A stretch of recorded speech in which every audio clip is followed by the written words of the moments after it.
حالات حاضرہ کے لحاظ سے آج ایک بڑا اہم موضوع ہے۔ دبئی اسلامی ملک ہے، متحدہ عرب امارات۔ یہ ہمارا خیال ہے اللہ تعالیٰ سارے مسلمانوں کو متحدہ امارات اسلامی کا ایک ویو، ایک ویژن، ایک خاکہ جو ہے وہ جیسے یونائٹڈ اسٹیٹس آف امریکہ ہے، یونائٹڈ کنگڈم ہے، تو متحدہ عرب امارات جو ہے عربوں کے لیے ایک امید کی نشانی ہے اور مسلمانوں کے لیے امید کی نشانی ہے۔ کاش متحدہ عرب امارات عرب اور مسلمانوں کے فائدے کے لیے کام کریں۔ اور ان کا ایک جہاز ہے جی 7 مہینے کے بعد جو ہے UAE کا جو خلائی مشن جو ہے وہ مریخ پر پہنچ گیا ہے۔ سرخ سیارے کو اس نے جو ہے تسخیر کر لیا ہے، اس کے گرد چکر لگا رہا ہے، اور اس مشن کا نام انہوں نے ہوپ رکھا ہے، امید رکھا ہے۔ UAE اسپیس سینٹر سے جو ہے یہ روانہ ہوا تھا، اور دبئی جو ہے 5واں بڑا ملک بن گیا ہے پوری زمین پر خلائی مشن یہ بھیجنے والا، اور اسلامی دنیا کا، عرب دنیا کا اور اسلامی دنیا کا پہلا ملک بن گیا ہے۔ واللہ حکمرانوں سے قطع نظر دبئی کی مسلمان عوام ہے، اور مسلمان ایک جان ہے۔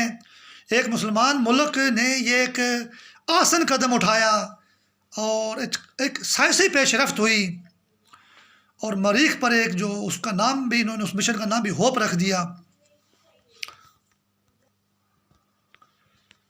تو اللہ تعالیٰ یہ ہوپ جو ہے نا، یہ دبئی کے مسلمان پاکستان کے مسلمانوں سے محبت کا اظہار زیادہ کریں۔ ہم یہ ہوپ کرتے ہیں، اور ہندوستان کی جو مکار باتوں سے بچیں۔ اور یہ بحرین میں اور کویت میں اور دبئی میں ہندو بھرے پڑے ہیں، اور ہندوستان 40 کروڑ مسلمانوں کو جکڑے بیٹھا ہے پورے ہندوستان میں، اور کشمیر کے مسلمانوں کو لاک ڈاؤن کیا ہوا ہے۔ پاکستان بنگلہ دیش کا دشمن ہے۔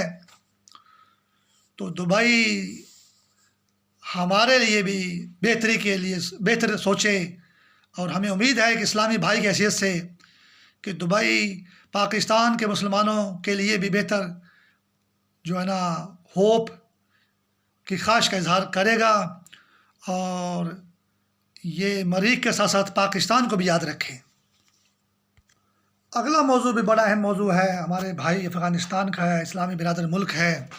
قوم افغان پر تو ہم ناز کرتے تھے، اور قوم افغان کو چھڑ دیا شیاطین نے، اور قوم افغان بڑی میزریبل صورتحال سے دوچار ہے۔ آج بھی کابل میں جو ہے دھماکے 3 ہوئے، کوئی ڈسٹرکٹ 5 یا کوئی ایسا کوئی معاملہ، مجھے اچھی طرح یہ ابھی ذہن میں بات کلیئر نہیں ہوئی، لیکن یہ ہے کہ کوئی ایسا کوئی ضلع ہے جس میں ایک پولیس چیف شہید ہو گیا، اور کافی لوگ زخمی ہوئے، اور بھی لوگ زخمی ہوئے۔ یعنی کابل جو ہے نا یہ بم دھماکوں کی زد میں ہے، نشانے پہ ہے، ہدف بنا ہوا کابل جو ہے، اور پورا افغانستان جو ہے۔ اب امریکہ کی فوجیں ہیں، نیٹو کی فوجیں ہیں، ان کی موجودگی میں یہ ہو رہا ہے۔ افغان فوج ہے، طالبان پھر یہ کر رہے ہیں، طالبان سے اوپر داعش ہے اور القاعدہ ہے۔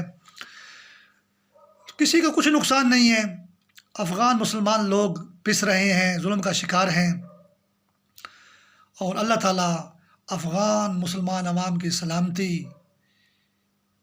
کے لیے جو ہے خاص رحمت نازل کرے سرزمین افغانستان پر، اور افغانستان کی مسلمان پر جب سلامتی نازل ہوگی تو انشاءاللہ پاکستان کی مسلمان عوام بھی سلامتی سے فیض یاب ہوں گے۔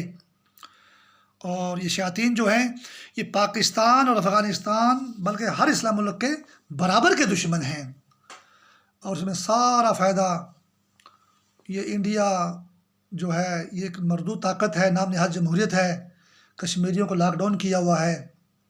ہمیں بڑا دکھ ہے کشمیر میں لاک ڈاؤن اس نے کیا ہوا ہے، اس کو ہوتا ہے۔ کل بھی اس نے ایک شیطانی ڈیم بنانے کا پروجیکٹ پہ سائن کیا مودی پلیت نے، تو وہ شیطانی عزائم رکھتا ہے، وہ قائد اعظم کو شیطان بولتے ہیں۔ جب وہ قائد اعظم کو شیطان بولتے ہیں، اب میں نے فیس بک پہ خود سنا، دیکھا، پورا جلسہ دیکھا میں نے، تو قائد اعظم جو مسلمان آدمی تھا، درویش آدمی تھا، شریف آدمی تھا، لیکن مودی اور اس کی جو انڈین جو یہ رجیم ہے جواہر لال نہرو کی، یہ واقعی شیطان ہیں یہ لوگ، اور بولتے مسلمانوں کو شیطان ہے یہ۔